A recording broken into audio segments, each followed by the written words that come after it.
Generals, a seasoned man of God from the International Central Gospel Church, in the person of Reverend Theophilus Tete. This man of God has set a tremendous power ministry, a man that is acclaimed all over the nations with proofs and dynamism in his ministry. And ladies and gentlemen, right here at the prayer house, from the 2nd of September to the 9th of September, exactly 7 p.m. to 9 p.m., you will be experiencing a tremendous presence in Fresh Fire Convention. I want to personally take the opportunity to invite you to invite someone, friends, loved ones, and all the sundry to be part of Fresh Fire 2019. The Lord is going to do such tremendous things in our midst here at the prayer house of the Faithway Charismatic Ministries. Our previous meetings have seen the barren womb open, the blind have seen, the Lord have brought healings of different degrees in the midst of his people. And this year's encounter in Fresh Fire promising to be even more greater, as the Lord has put his word in my mouth to declare his will and his oracle upon your life. You just cannot miss it. By the time we are over with this year's Fresh Fire, the Lord will prove himself to be strong in your life. You will have a testimony in your mouth, and you will know that Jehovah is good. You cannot miss it. See you there.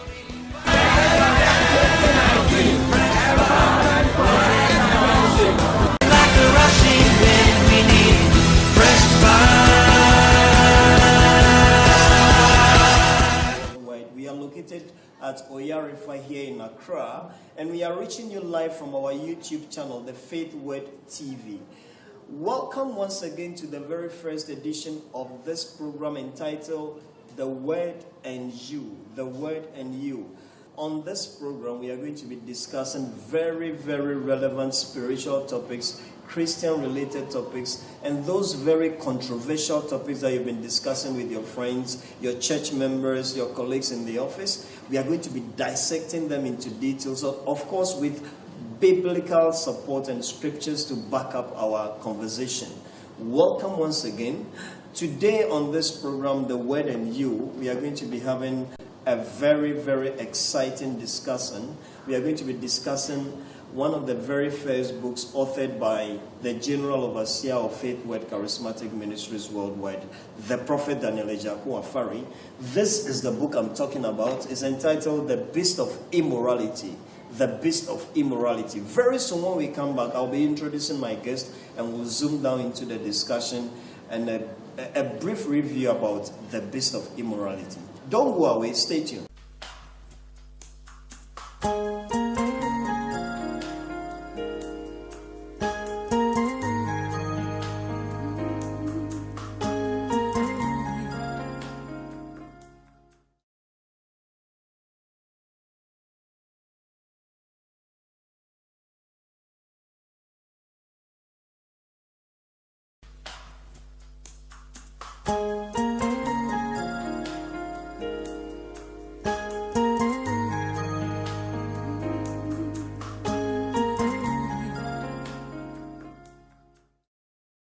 Viewers, you are welcome back. We are on The Word and You. This is a very exciting discussion program that we're going to be having every week here on Faith Word TV.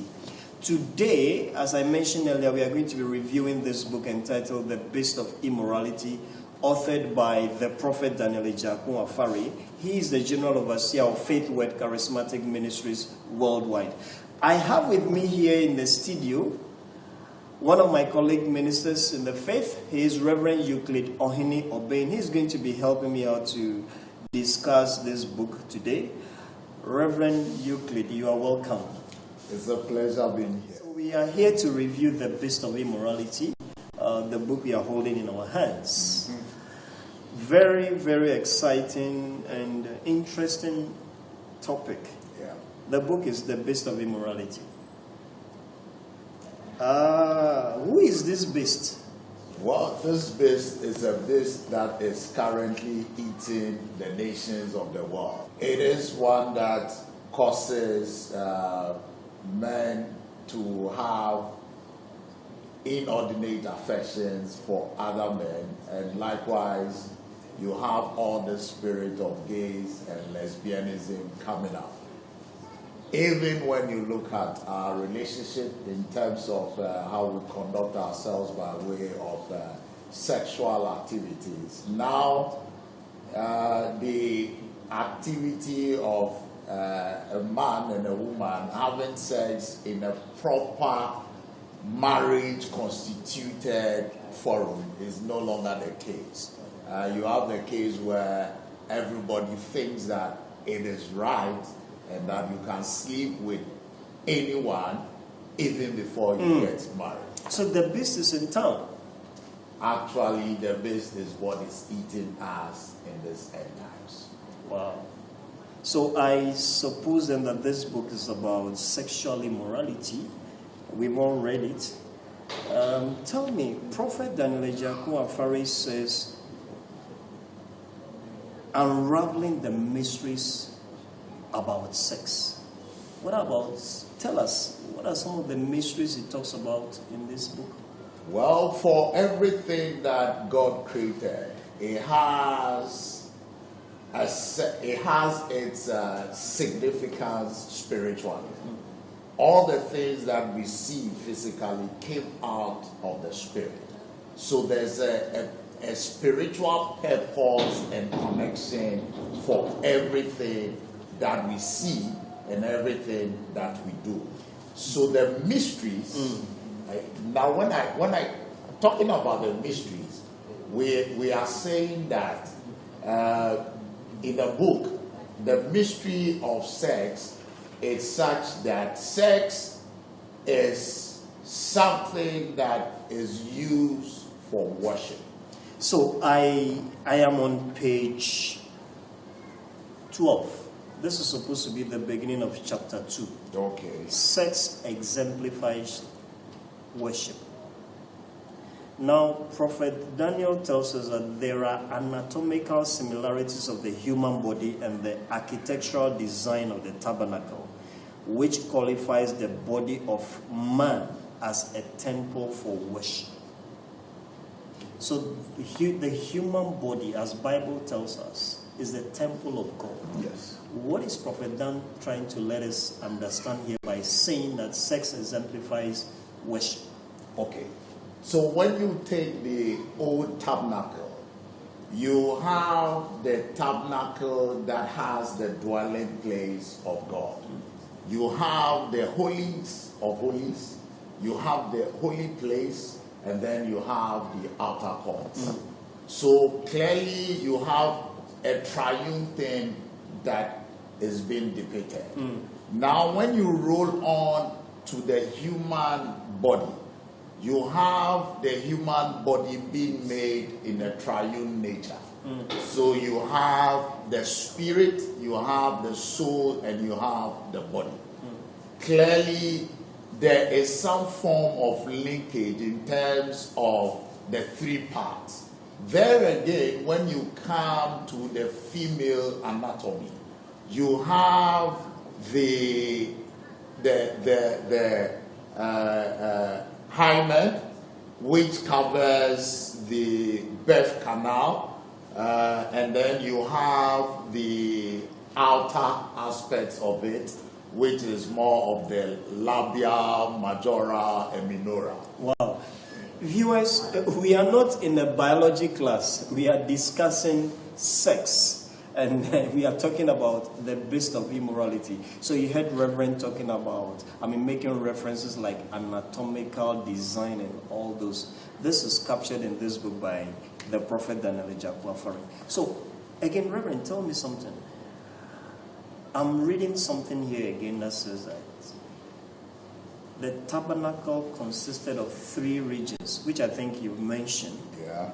The holy place and the holies of holy. First of all, it starts with the outer courts. That's right. The holy place. Yes. And the holies of all. Yes. Now, you mentioned earlier on about the similarities between the tabernacle from the Old Testament and that of the human body. Yes. So our point is Prophet Dan telling us from this book that worship, which we know in reality, something we do when we come to church. That same worship can be compared to sex, or sex being compared or exemplifying worship. At what point is Prophet Daniel telling us this in this book? Okay, so when you come to the Old Testament, when you come to the tabernacle, you have the priestly ordinances where the high priest goes into the holies of holies once in a year to present blood upon the mercy seat. It was a form of worship. Now, when you compare the similarities between sexual intercourse, in the sense that when you have a virgin who is untouched, the first man that goes into that virgin is the one that tears the hymen and carries the blood as a form of worship. So it has a certain resemblance and significance, in the sense that when you look at the ordinances in the oath, the high priest takes the blood into the mercy seat.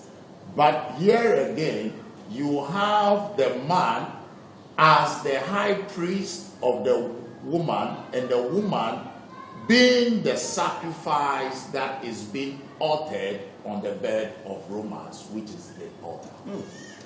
This discussion is getting interesting. Viewers, we're going to come back and then we'll go further into this topic. We are talking about the Beast of Immorality. As a matter of fact, we are reviewing this book authored by the prophet Daniel Afari. When we come back, I'll be telling you something about Ahola and Aholiba. It sounds like a strange name. We'll get to see that when we come back. Stay tuned.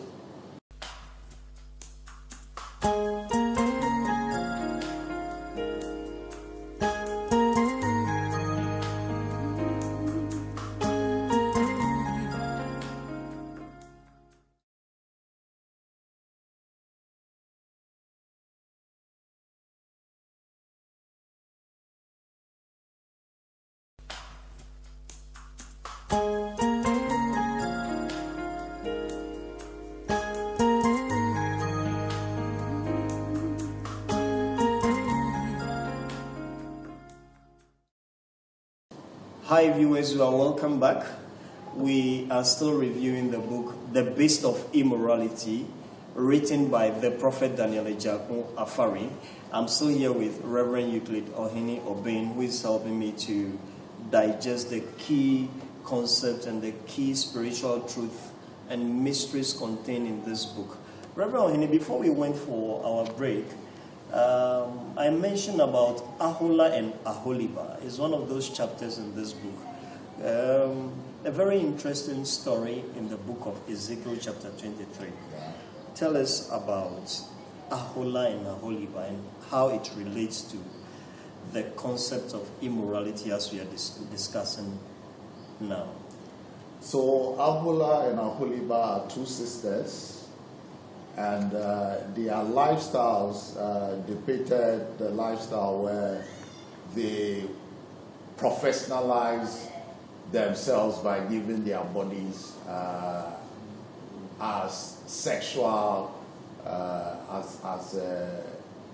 in other words, they are prostitutes. Yeah.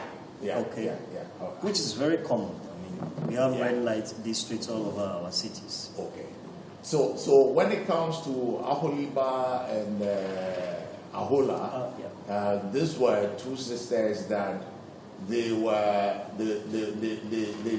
developed their trade, the trade of prostitution, to such an international level that they entice men by words and by looks to get them to sleep with them. And prostitution at international level. At international level. Wow. And they did it to such an extent that the issues that came out of the prostitution, they offered these babies as sacrifices to other gods.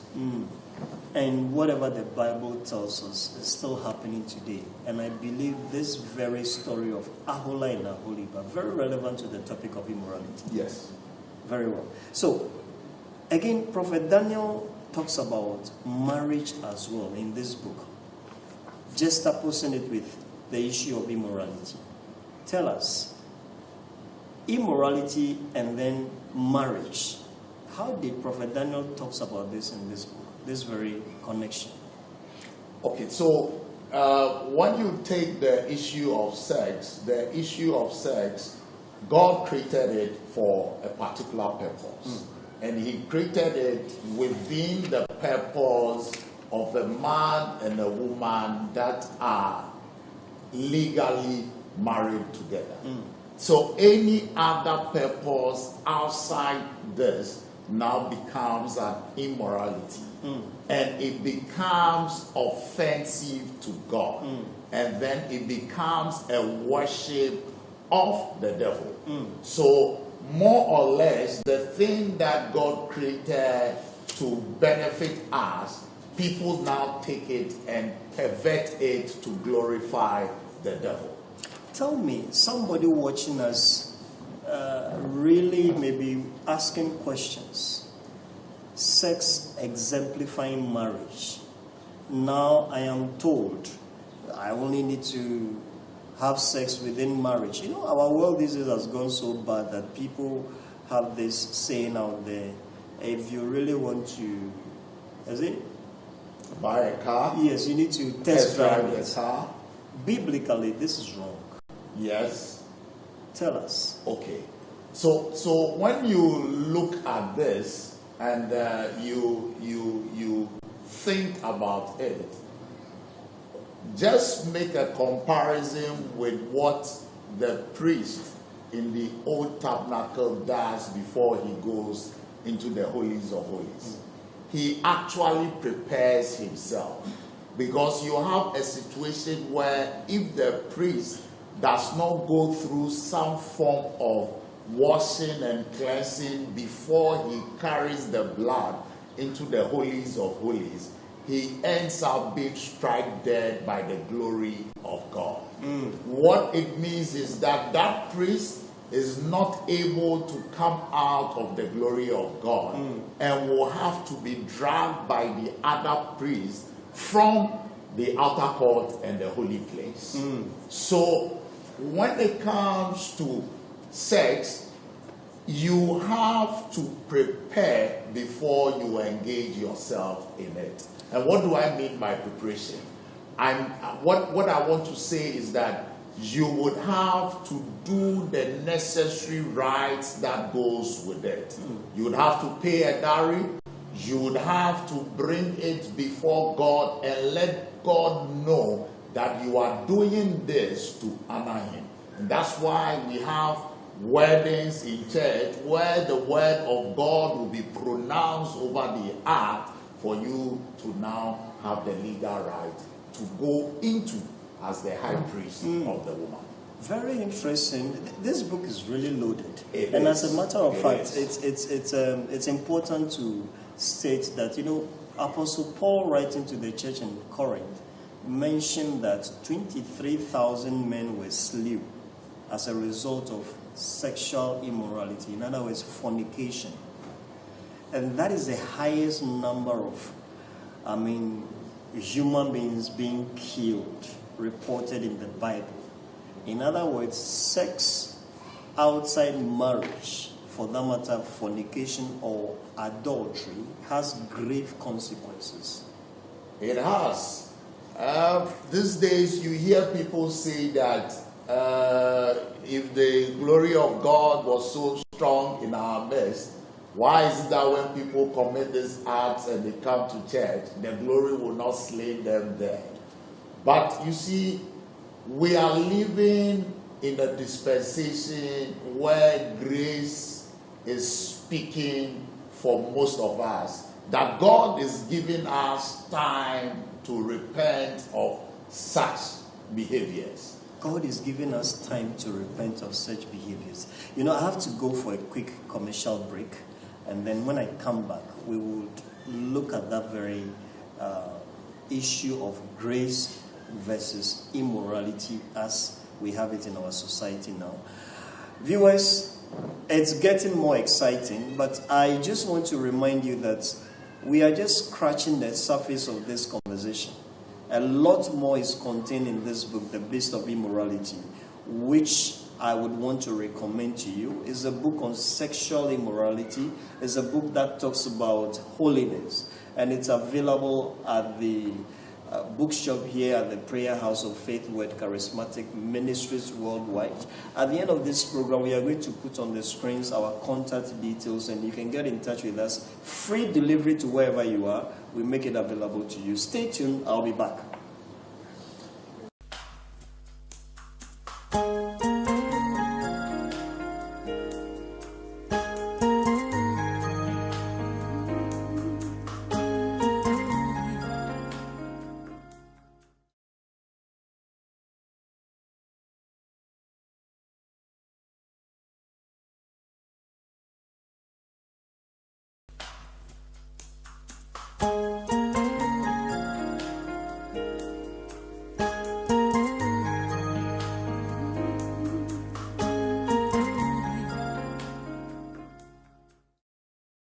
Welcome back to the final segment of our discussion here on the Word and You. This is the program that we delve into the very most controversial issues within Christendom, and then also review some vital books from the founder and the general overseer of this ministry. This is Faith Word TV, and we are reaching you live from the Prayer House of Faith Word Charismatic Ministries here at Oyarifa. I still have here with me Reverend Euclid Ohene Obein, who is helping me to review The Beast of Immorality, our chosen book for this program today. Reverend, before we left for the break, we were talking about the grace available to us. Tell us briefly about that in a few seconds, and then we move on. Okay, so when it comes to the grace of God, God has still stretched his hand, welcoming the sinner to get back to him. What it actually means is that there are people that are in church, but spiritually they are dead because of the repeated acts of immorality. It kills their conscience. Their conscience now becomes dead. But God, in his mercies and his love, is stretching out to these individuals and affording them time to come back to him. It does not mean that when you go through all this and you contract a sexual transmitted disease, the consequence is taken away. You may live with it, except by some divine interventions and miracle, you may still live with it. If you have an unwanted pregnancy, you may still live with that issue and you may still care for it. It's important, Reverend, for us to mention here at this stage that sexual immorality carries with it lots of guilt. It does. Lot of guilt, fornication, does. Adultery. It does. It's part of the guilt that will live with you for years. It does. Even if you become a born again Christian, you've changed your ways. If you're not careful, it will still be with you for years. Now, this book talks about varied dimensions of immorality. Yes. And I've just opened to page 126, and here Prophet Dan is telling us, discussing the 8 mysteries about sex. Yes. I know this is going to excite a lot of viewers. It's important to know that sex carries with it some mysteries which the average person doesn't know. That's right. Now, the first one here is sex is a weapon. Yeah. Wow. Yeah. What makes sex a weapon from what the author tells us? Okay, so when you take sex, sex becomes a weapon when, in fact, let me reference this on the 2 Samuel 16:20, where Absalom gave Ahithophel gave counsel to Absalom to go and sleep with his father's concubines and his wives, so that he will show the people of Israel that he has a great disregard for his father. So in that context, Absalom was using the weapon of sex to make a political indication that he has no alliance with his father. Now, furthermore, when you look at our generation now, you realize that anytime there are conflicts, there are civil unrest, there are civil wars, you realize that the soldiers that are battling, they perpetuate the act of sexual violence on women. They use the sex bit to intimidate and put fear into the populace. So sex can be used as a weapon. Very exciting. Is it also related to situations where we have some women, for instance, we've heard stories about politicians who have gone on escapades with women, and we hear about stories like the women are threatening to expose them with pictures they've taken. So that makes sex a powerful weapon. Very. Number two, Prophet Daniel tells us sex is a negotiation. Yeah. Wow. He says, in every negotiation, two parties are involved. It is either one loses and the other gains, or both parties break even. In other words, in sexual acts, some form of negotiation is involved here. Yeah, so obviously you can see that when you engage in sex, which is outside the confines of marriage, what you have is that you have a bit of insecurity. You don't know the real outcome of it. You don't really know the intentions of the guy or the lady. So what it means is that you are engaging in a bargain and negotiations, and somebody is obviously going to take advantage of the other. But you may never know until everything plays out. More of these are in this book, I suppose. A lot more. Another very powerful one that I read about is sex is a covenant. And then we know that covenant is an agreement between two parties. Now, he says in sex, the man breaks the flesh of the woman, that's the hymen of her virginity, and blood comes out. This blood wraps on both couples engaged in the act and subsequently enter into their bloodstream. A blood covenant is established. Yeah. We know of marriage being a covenant. I'm not too sure many people know that sex is a covenant as well. Okay, so covenants are established when there is an exchange or when blood is involved. Anytime blood is involved in a transaction, it more or less establishes a covenant. So you have the situation where when the man and the woman are engaging in sex, fluids are being exchanged between both the woman and the man, and that fluid established a covenant between the two of them. That's why you have a lot of issues of soul ties. So you sleep with this, and then you bring another woman to the altar. At the end of the day, you are standing in front of the altar, but your heart is with somebody else because certain covenants have already gone ahead of you, and those covenants have not been dealt with and broken. So you are here, you are married, but you still have baggages that you are carrying with you into the marriage. So baggages. It is a covenant. Wow. This book is really loaded. Now, hear this one. Sex established the human body as a temple.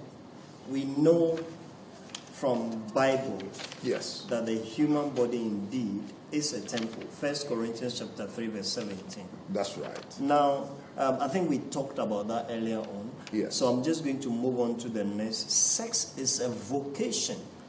Wow. So the sex being a vocation, when you even look at the story of Ahola and Aholibah, they were trading sex for profit. As a matter of fact, it's said that prostitution is the oldest profession in this world.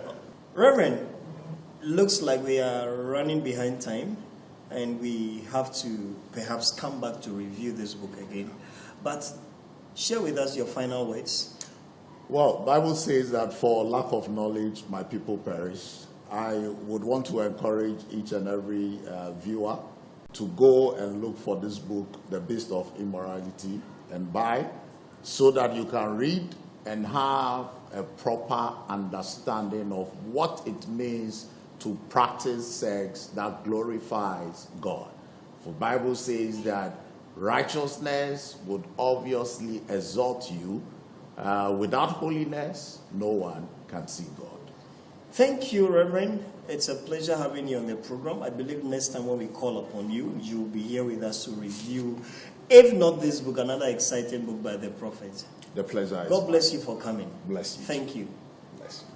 Viewers, that is it. It's been a great session with Reverend Euclid Ohininobain. We've been reviewing the book, The Beast of Immorality, authored by the prophet Daniel Ejaku Afari, who is the senior pastor of Faith Word Charismatic Ministries worldwide.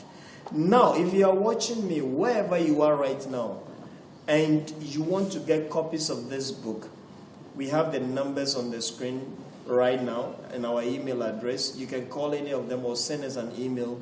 We will deliver the books to your doorsteps, in your offices, in your homes, wherever you are. These books will be delivered to you. Again, if you are watching us overseas, just call any of those numbers, or you can send us email and we'll arrange to get those books to you. Thank you for watching. Hope to see you next week again on another session of The Word and You. God bless you. Thank you.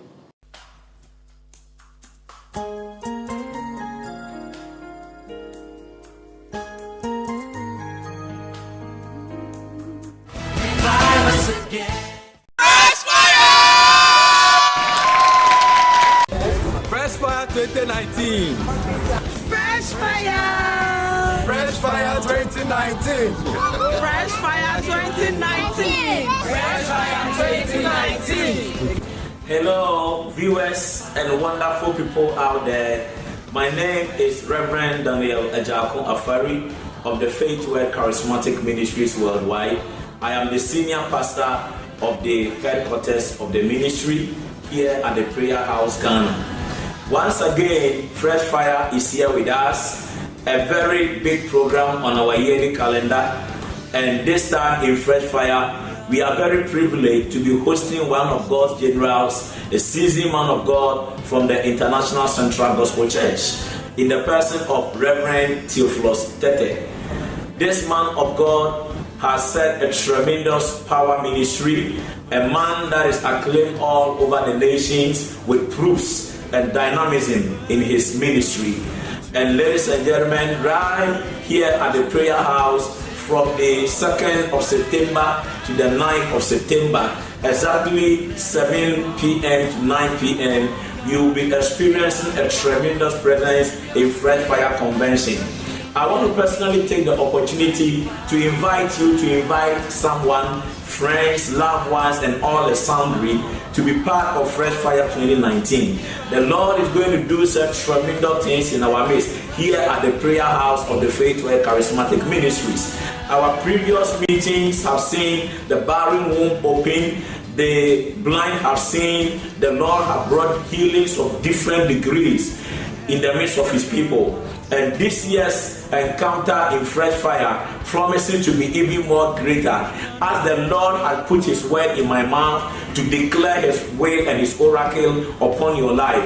You just cannot miss it. By the time we are over with this year's Fresh Fire, the Lord will prove himself to be strong in your life. You will have a testimony in your mouth, and you will know that Jehovah is good. You cannot miss it. See you there.